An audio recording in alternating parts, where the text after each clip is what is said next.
sommes le 17 novembre 2016. Bonjour, bonsoir. Aujourd'hui débute la Convention nationale chrétienne de la vraie Église de Dieu à Edea, au quartier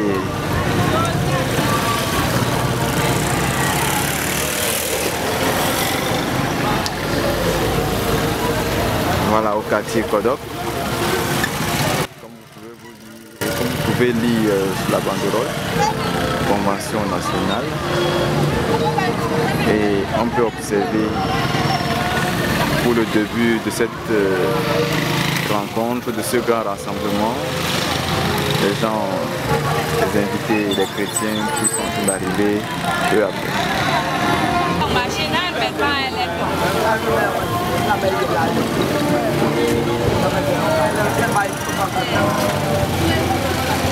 Si elle savait que tu venais, je vais t'attendre. On rentre le soir ensemble. Mais quand on a tout le monde, très bonjour.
bienvenue à cette convention nationale qui nous rassemble. Amen.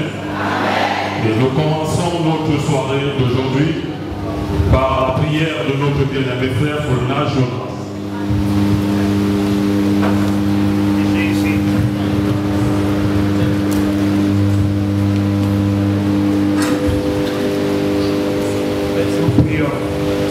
Éternel notre Dieu, notre Père Céleste, que ton nom soit exalté dans ton ciel, que ton nom soit béni parmi ton peuple. Nous te remercions grandement parce que tu as protégé chacun de nous. Seigneur, de venir ici sans accident. Seigneur, que ton nom soit honoré. Béni soit ton bel nom, parce que tu as choisi un peuple qui t'appartient. Seigneur, nous le sommes. Nous déclarons à haute voix que nous sommes tes enfants. Gloire à toi. Seigneur, merci. Nous te supplions, par ta grâce, que ta grâce nous aide pendant que nous sommes ici, que ta grâce enseigne chacun de nous, que ta grâce protège chacun de nous, que ta grâce donne l'entendement à chacun de nous, de comprendre ce que tu vas nous parler. Rien que ta grâce, notre Dieu. Béni soit ton Saint-Nom. Nous remettons la soirée à toi, nous remettons cette convention à toi. Seigneur, que tu te manifestes pleinement parmi ton peuple. Nous avons besoin de nos signes, notre Dieu. Que tu te manifestes, Dieu, toi, Saint, nous te supplions. Nous sommes ici en ton nom. Nous allons adorer ton nom. Nous allons acclamer ton nom. Nous allons magnifier ton nom. Parce que tu le mérites. Sois béni. Sois béni, notre Dieu. Merci pour la soirée bénie. Au nom de Jésus. Amen. Thank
aux demandes de chant.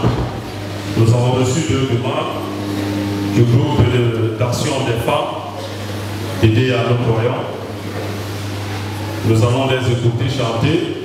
Pendant qu'elles vont exécuter leur chant, la jeunesse se prépare.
Oh, when the sun goes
Alléluia. Bien-aimés, nous sommes à la convention. Elle a commencé. Amen. Et pour cela, nous voulons introduire le président de la convention. Que le Seigneur nous bénisse abondamment. Que la grâce de Dieu soit avec le peuple de Dieu. Alléluia. Si le peuple est dans la joie, il crie fort gloire à Jésus. Gloire à Dieu. Gloire qui crie gloire au Saint-Esprit.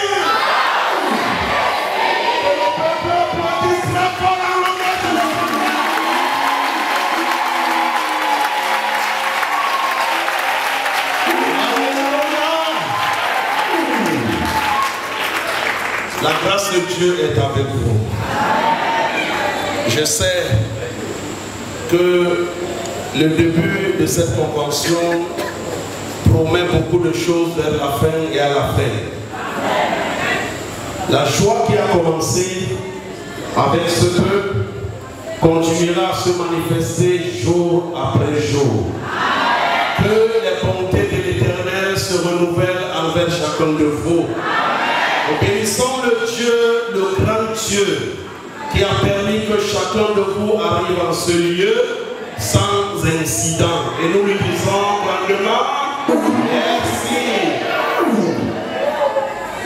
C'est avec une réelle fierté qu'il m'est échoit l'honneur de prendre la parole ici, pas par ma volonté, mais par la volonté de celui qui permet tout en tous. Notre Seigneur Jésus-Christ, à l'occasion de l'ouverture de cette convention nationale. Je profite de cette tribune et de la parole qui m'est donnée pour remercier en premier le Seigneur Jésus-Christ et ensuite mes pères qui m'ont confié cette lourde et exaltante mission de présider cette convention. Peuple de Dieu, quant à la cérémonie qui nous rassemble tous ici, je vais m'appesantir sur un périscope vétérostémentaire et plus précisément le second livre des Chroniques en son chapitre 1, versets 5 à 10, qui ma foi apporte des enseignements nécessaires pour l'accomplissement d'une mission. Enseignement que je décline en 2 points.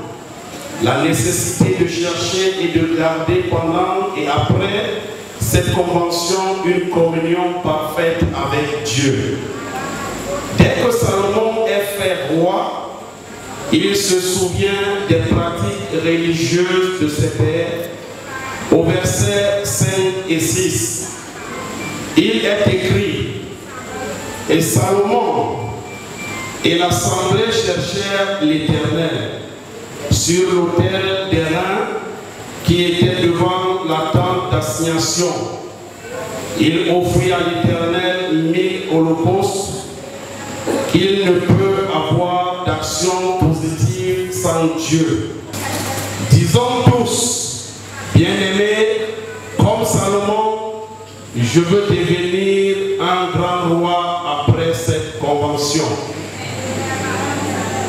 J'aimerais qu'on le dise haut et fort.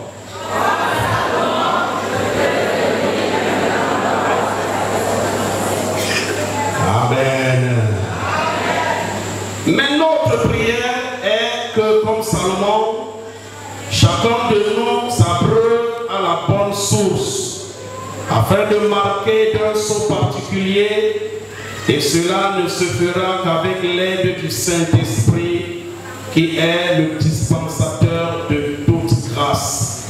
Cependant, c'est en conformité avec les décrets de Dieu, du temps et du sort, que je voudrais en toute humilité vous souhaiter à toutes et à tous une chaleureuse bienvenue à Edea et surtout dans cette somptueuse chapelle qui marque l'histoire par pentecôtistes. Est-ce que le amen là est fort? L'histoire pentecôtiste banquait de la mouvance du Saint-Esprit au Cameroun. Je dois ici dire merci à l'équipe apostolique qui à cette date continue de donner un sens à l'histoire en maintenant ici nos grandes rencontres. Bien-aimés, je voudrais ici faire l'économie de l'objet qui nous rassemble. Sont toutes connues qui en effet se résument en deux mots: convention nationale. Convention, acte conventionnel admis par accord tacite, règle de vie qu'il est convenu de respecter. À grands traits, plusieurs orateurs venus de tous les horizons à qui nous disons merci pour leur disponibilité prendront tour à tour la parole en plus des autres articulations pendant cette convention. Chers collaborateurs, votre rôle pendant et après cette convention est et sera de dispenser la parole de Dieu dans ce monde où les valeurs sont réservées suivant le thème retenu sur qui se trouve dans 1 Corinthiens 15, 1, 2. Je cite: je vous rappelle, frères, l'évangile que je vous ai annoncé, que vous avez reçu, dans lequel vous avez persévéré et par lequel vous êtes sauvés, si vous le retenez tel que je vous l'ai annoncé. Autrement, vous aurez cru en vain. Retenons, chers frères et sœurs, que l'édification d'un enfant de Dieu doit asseoir sa fondation sur les valeurs spirituelles et les rencontres comme celle-ci. L'immense honneur que j'ai à présider cette convention se justifie par votre adhésion à la discipline. Je ne saurais me retirer, encore moins clore mon propos, sans déroger au devoir qui m'incombe, celui de déclarer du haut de cet autel l'ouverture solennelle de cette énième rencontre spirituelle des enfants de Dieu. Sur ce, je déclare ouverte la Convention nationale 2016 à Edea au Cameroun, en Afrique centrale.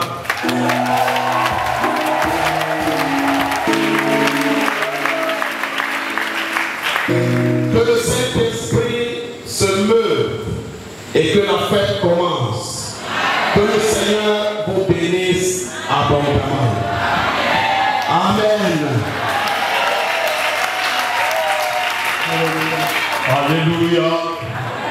Bien-aimés, la Convention nationale 2016 est ouverte. Amen. Nous avons la grâce d'avoir encore vivants nos pères, les pères fondateurs, les pères qui ont commencé cette œuvre depuis des dizaines d'années, 50 ans et plus aujourd'hui. Ils sont encore vivants et nous pouvons dire gloire à Dieu pour cela. Je ne vais plus prendre du temps, je vais appeler sur ce pupitre l'homme que Dieu a préparé ce soir pour nous parler, qui ouvrira par ce message la convention, le docteur Sylvestre Mopumba.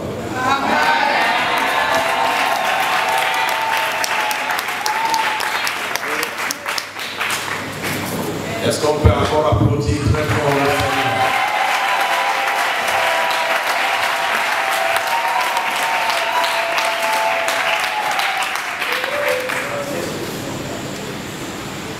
Que la paix et la grâce du Seigneur soient avec vous tous.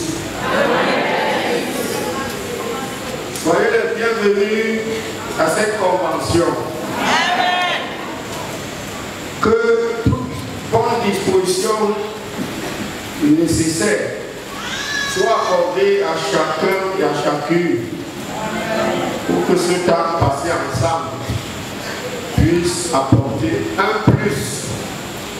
J'allais dire, un plein de bénédictions, toutes sortes, un renouvellement de grâce, un affermissement, une visitation du Seigneur. Je suis reconnaissant à Dieu et à ses serviteurs de me faire l'honneur d'être le premier orateur à ce grand rassemblement du peuple de Dieu, des églises du Grand Sud Cameroun, avec une plus grande présence et participation de beaucoup de serviteurs du Grand Nord.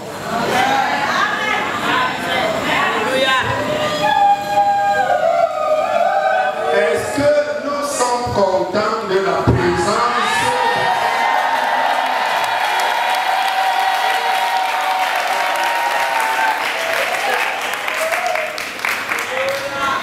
Selon les paroles prophétiques de l'apôtre Paul, dans 2 Timothée 3:1, vous savez qu'il dit là ce que seront les derniers jours, des temps difficiles.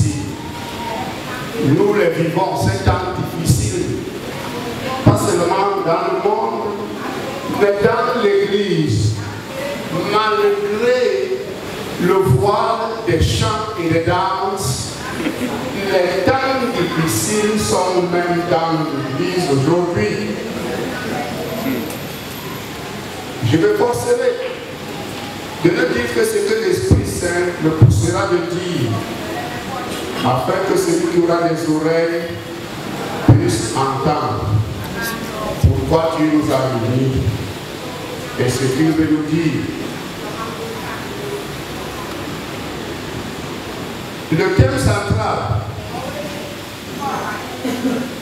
ou parole clé, message clé,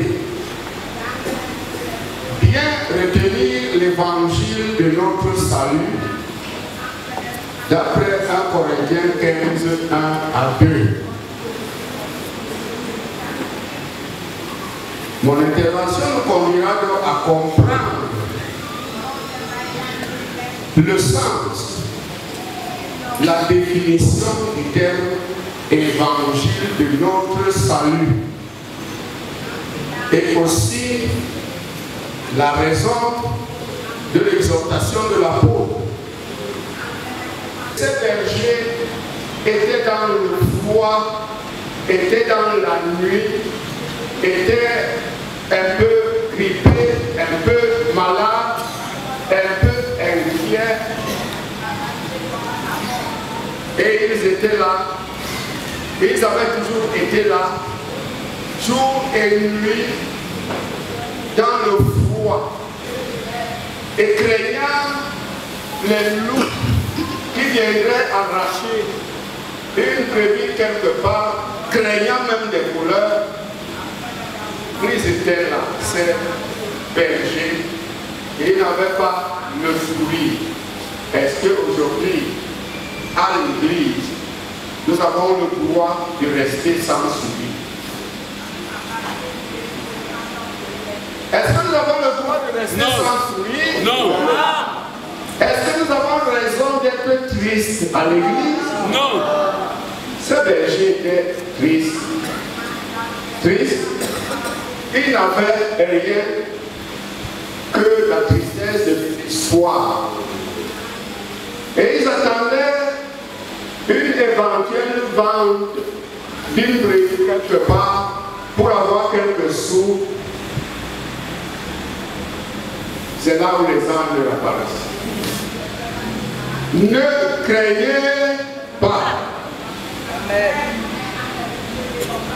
Nous vous annonçons une bonne nouvelle qui sera le sujet d'une grande joie pour quelques-uns, pour toute la nation, tout le peuple. Est-ce que, frère, nous ne voyons pas notre responsabilité par rapport à la nation Cameroun? Nous, l'Église de Jésus-Christ du Cameroun, sommes porteurs d'une bonne nouvelle qui doit être le sujet de joie pour tout le Cameroun. Amen. Nous avons cette bonne nouvelle. Nous ne sommes pas moins que des anges, parce que pour le salut de l'humanité, les anges sont à notre service. Mais c'est nous qui sommes à l'avant-garde. C'est à nous qu'il a été confié la mission. Mais je reviens pour dire que les anges, le jour-là, étaient porteurs d'une bonne nouvelle. C'est ça l'évangile. L'évangile, c'est une bonne nouvelle qui doit apporter la joie à un Christ, à un cœur aveugle, à un cœur désespéré, à un cœur noir. L'évangile doit apporter ce qui rend ce cœur blanc. Un cantique dit rouge ainsi que l'écarlate. Tes péchés peuvent être, mais la bonne nouvelle de l'évangile. L'évangile est une bonne nouvelle qui doit apporter le salut, qui doit apporter la guérison, qui doit apporter la bénédiction, qui doit apporter la prospérité, qui doit apporter la jeunesse. Je dis que l'évangile rajeunit même les vieux. L'évangile doit apporter le sourire à un cœur qui a été longtemps dans l'amertume, la tristesse, avec les traits au visage comme les combattants du temps. On les appelait ici aussi des Bambara, qui venaient du Tchad et qui disaient que m'écrire pour toi pour demander la carte d'identité. La bonne nouvelle. La bonne nouvelle, les anges n'ont pas dit au berger, nous vous apportons une bonne nouvelle qui sera le sujet d'une grande joie pour 2 mois. La joie pour 2 mois. La bonne nouvelle. Oh, gloire à Dieu. Depuis que j'ai entendu cette bonne nouvelle, j'ai la joie même ce soir. J'aurai cette joie. Je ne sais pas comment sera mon corps, mais je crois qu'il sera souriant. À cause de la bonne nouvelle. Cette bonne nouvelle, elle change la dimension de la famille. Elle change la dimension de la vie. Elle change beaucoup de choses. Je ne peux pas dire ce que la bonne nouvelle a fait. S'il fallait dire ce que la bonne nouvelle a apporté, il y a beaucoup d'hommes et de femmes ici, je peux décider de dire toi. Et je vous dis celui-ci, quand il a reçu la bonne nouvelle, voilà ce qu'il est devenu. La bonne nouvelle. C'est cette bonne nouvelle qui est l'évangile. L'évangile de notre salut. Et l'apôtre dit aux Corinthiens, cet évangile, cette bonne nouvelle, évidemment qui concerne Jésus-Christ, le Fils de Dieu, comme je vous ai annoncé, vous l'avez accepté. Je sais que ici, vous aussi, vous avez accepté cette bonne nouvelle. Vous avez accepté ce Jésus. Et il a dit, vous avez cru à cette bonne nouvelle. Et non seulement vous avez cru, mais vous persévérez dans cette bonne, dans cet évangile.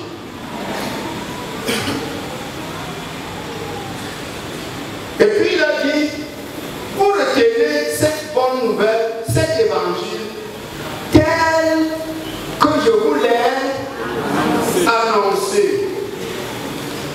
Oh bien-aimé, cet évangile, en un mot, s'appelle le cadeau gratuit de Dieu.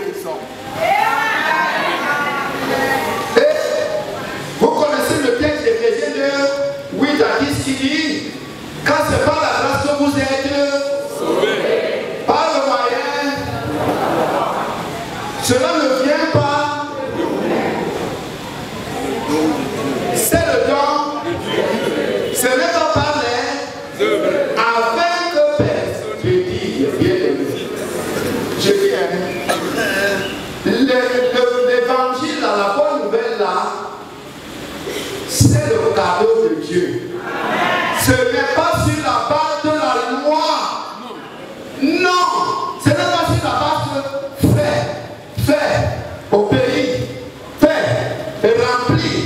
Si tu ne fais pas, non. Mais il est dit, ce n'est pas par les afin que personne ne. Ça veut dire à celui qui ne fait rien. Mais qui croit que Jésus l'aime, qui croit que Jésus a porté le fardeau de ses péchés à la croix, qui croit seulement du cœur, qui confesse seulement, il est comment? Il est comment? Est-ce que tu es sauvé? Tu es sauvé? Et Paul leur dit, cet évangile-là, je vous ai dit, je vous l'ai annoncé, que Christ est mort à la croix pour nos péchés selon les Écritures. Parce que quand Christ mourait là, moi je n'étais pas. Moi qui vous parle là, je n'étais pas. Mais j'ai appris selon les Écritures et j'y ai cru aussi.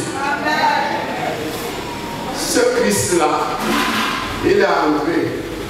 Je disais à mes jeunes enfants l'autre jour, quand je leur ai dit la date de mon baptême d'eau, je leur ai dit, ma femme et moi, nous avons été baptisés d'eau le 21 juin 1964. Ils ont dit. Et puis après la sortie, quelqu'un m'a demandé, mais quel est le secret pour rester dans la foi 52 ans? Je lui ai dit, de même que je suis entré dans la foi par grâce, je reste dans la foi 52 ans par grâce. Gloire à Dieu. Notre salut, où en sommes-nous?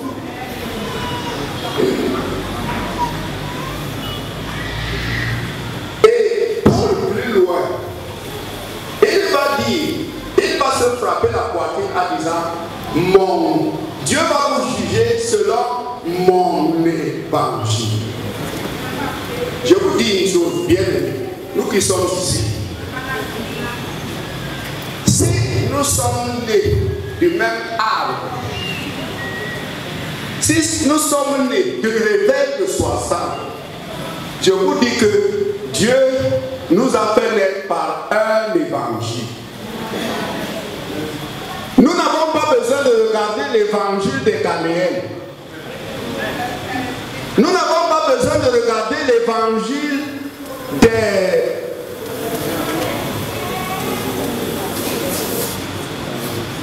Nous avons un évangile. Je dis, Paul est allé vers les Corinthiens. Vous pensez que les Corinthiens là n'entendaient pas d'autres évangiles? Vous pouvez entendre. Paul n'était même pas le juge des évangiles. Paul n'était pas le contrôleur des évangiles. Mais Paul avait une préoccupation, un souci, l'évangile que Dieu lui a donné.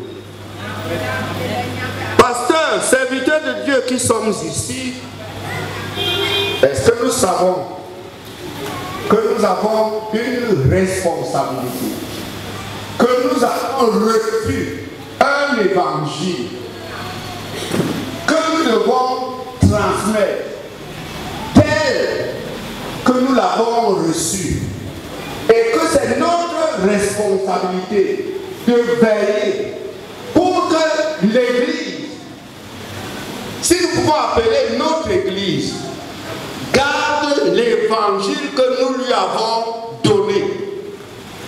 Aujourd'hui, l'Église est en train de dépasser les pasteurs. Les pasteurs ne sont plus capables de dire l'évangile et de dire, si vous ne faites pas comme ça, vous n'irez pas au ciel. On essaie de... Mais bien aimé, vous remarquez avec moi que Paul n'est pas allé par 4 chemins. Et il n'a pas dit l'évangile que je vous ai donné, bon, même s'il y a une chose qui vous dépasse là, restez. C'est ce que Paul dit. Il leur dit bien, si vous ne le retenez pas tel que je vous ai annoncé, votre foi est comment? Attendez, votre foi là, c'est votre foi là, c'est notre cantique. Oui, votre foi sera faite. C'est-à-dire vous allez chanter, vous allez danser, vous allez venir aux conventions, vous allez venir au retrait, mais sans prêcher, vous allez même prêcher, mais sans retenir l'évangile que je vous annonce, tel que je vous l'ai annoncé. Vous allez faire toutes les choses. Vous allez donner la dîme. Nous les pasteurs, nous aimons beaucoup la dîme. Hein? Oui. Nous aimons beaucoup la dîme. Si quelqu'un dit qu'il n'aime pas la dîme, c'est son affaire. Nous aimons la dîme. Mais je dis, si notre foi est seulement de donner la dîme, de donner les offrandes, de chanter, même de nous agenouiller là parce qu'on adore Dieu, c'est très bien. Mais si nous ne retenons pas l'évangile tel qu'il nous a été transmis, notre foi est comment? Elle est bien. C'est pas moi qui le dis. C'est même ça. Et pourquoi Paul prend la peine de le dire? Pourquoi il prend la peine d'apporter cette exhortation?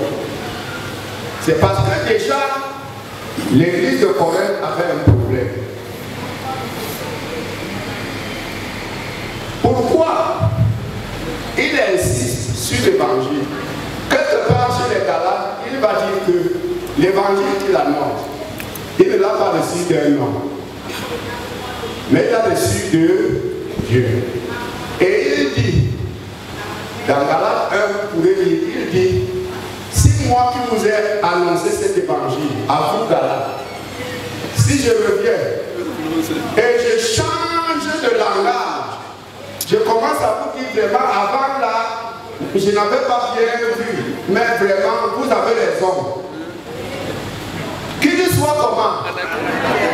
Anathème. Il ne s'arrête pas là.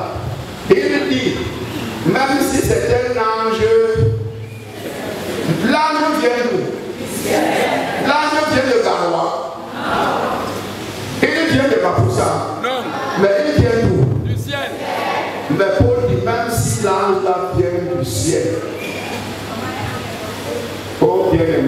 Est-ce que nous avons droit de changer l'évangile? Non. Pourquoi alors nous le changeons? Pourquoi nous ne le retenons pas? Jésus dit à ses disciples, si vous m'aimez, faites comment? La femme qui aime Jésus ici gardera les commandements de Jésus, gardera l'enseignement des apôtres, elle sera habillée avec pudeur et modestie. Elle ne va pas faire la moitié de l'obéissance. Depuis qu'on dit ces choses, nous voyons toujours l'Église qui est en train de vouloir persévérer sans retenir l'évangile tel que cela leur a été annoncé.